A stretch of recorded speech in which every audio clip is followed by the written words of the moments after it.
আচ্ছা আপনি একটা কাম করেন, ওই যে ওইখানে একটা ফাঁকা জায়গা আছে, ওইখানে গিয়ে দাঁড়ান, ডান দিকটা ট্রেন আসতে দেখবেন, বাম দিকটা ট্রেন আসতে দেখবেন, সময় সুযোগ করে ঝাঁপায় পড়ে। আপনারা তো জ্ঞান দেওয়া লাগবো না আমার।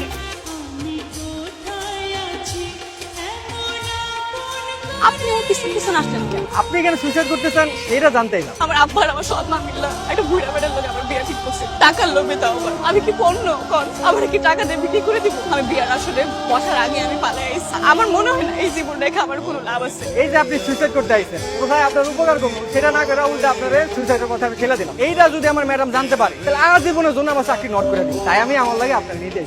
আসেন আপনি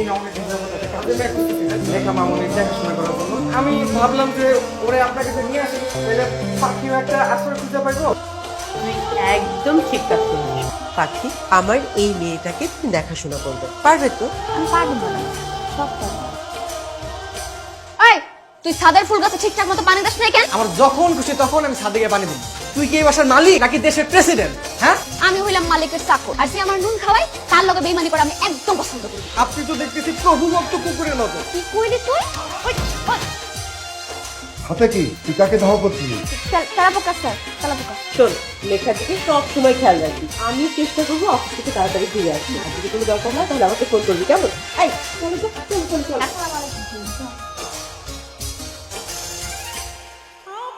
এই লেকটারে দেখলে আমার কি মনে হয় জানো? মনে হয় এই লেকটা শহরের অসংখ্য মানুষের অসংখ্য কষ্ট বয়ে বেড়াচ্ছে। যখন আমার মন ভালো থাকবো না, আমার খুব কষ্ট থাকবে, তখন আমি এই লেকটার পাশে এসে দাঁড়াবো।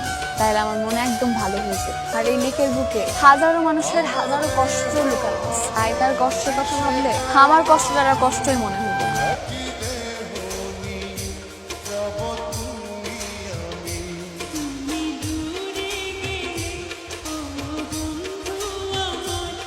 আচ্ছা তোর একটা কথা বল, আমি যদি বউ সাজি আমি কেমন লাগবে? একদম পেটনির মতো লাগবে। হাসি হাসি পানি তোর পেটনি দেখতে আসবো। ও সাথে তোর অনেক সুন্দর লাগে, একেবারে পরিলা। সত্যি সত্যি কইতেছিস? তোরা যখন রেল লাইনে প্রথম দেখছিলাম, বিয়ার শাড়ি পরা একটা পরি আমার সামনে এসে ধরা দিছে।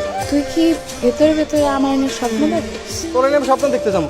আমি এমন একটা মানুষের নিয়ে স্বপ্ন দেখতে চাই যে মানুষের মন ভেব সরল। এমন কাউকে পাইলে তুই বিয়া করবি? বউ সাজায় তোর ঘরে আনবি? ভাইবা দেখি তো পাইলে ভাইবা দেখি।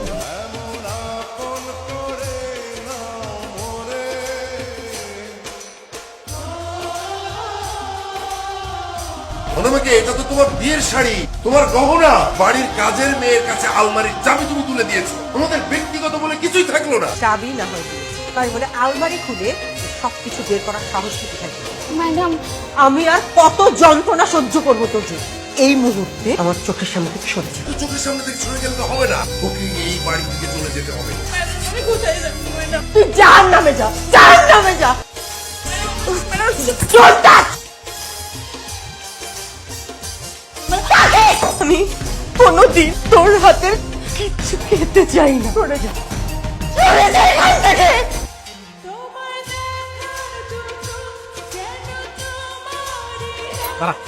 বাকি তো আবারও একটা অঘটন ঘটায় ম্যাডামের বিয়ার শাড়ি আছে না, তারপর কখনো আসলে আলমারি থেকে বাইরে করে নিজে এইটা ম্যাডাম শাড়ি সাথে ফেলাইছে। কি করতেছে? খেল ফেলা একান্ত আছে, রক্ষা নাই, রোজা বাড়ির পাই।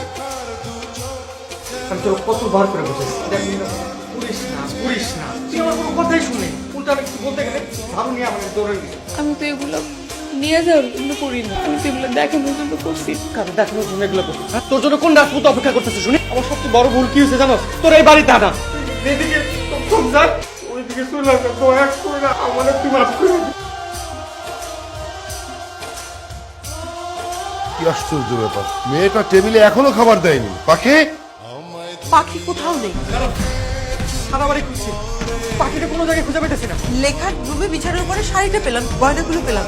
এই মেয়েটা ভালো মানুষের মুখোশ পরে বাসায় ছিল, সুযোগ বুঝে গয়নাগুলো নিচে চলে গেছে। পাখি খুব ভালো মেয়ে, ও আর যাই না, চুরি করতে পারে না। তুমি আবারও বলছো যে পাখি ভালো মেয়ে? আমার মুখে এই মেয়ের অনেক গুণগান শুনেছি, আর আমি একটু শুনতে চাই না। আমি পুলিশে কল করবো।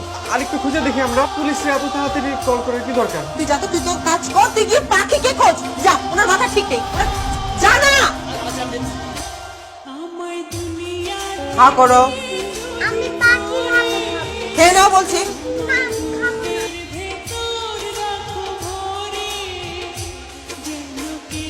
লেখার বাবা,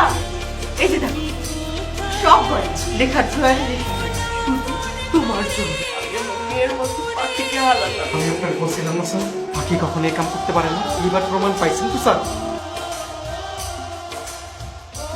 পাখি তো এখানে, পাশে সবাই তোরে খোঁজা মরতেছে। বাসায় পাখির কোনো জায়গা নাই, বাসার মানুষ আমার কেন খুঁজবে ক? স্যার ম্যাডাম তোরে না পেয়ে অস্থির হয়ে গেছে। এদিকে লেখা, তোরে না পেয়ে খাওয়া তো সবকিছু বন্ধ করে দিছে। তোর বাড়িতে সবাই তোর জন্য অপেক্ষা করতেছে। তুই আমার জন্য অপেক্ষা করতেছিলি না? তোর মনের মধ্যে এই পাখির জন্য ফাঁকা ফাঁকা লাগে নাই? তুই কান্দছিস কেন? হ্যাঁ, তুই আমার ভালোবাসো। তোরা অনেক ভালোবাসে।